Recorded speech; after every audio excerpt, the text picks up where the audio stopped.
Sebuah kendaraan minibus bernomor polisi B1906 Ser, berpenumpang 7 orang dalam perjalanan pulang dari arah Jampang Kulon, mengalami kecelakaan tunggal di Jalan Tanjakan Dini kawasan Geopark Ciletuh, Ciemas, Sukabumi.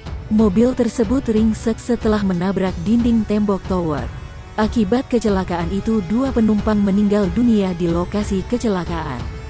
Sementara 1 lainnya meninggal dalam perjalanan ke rumah sakit.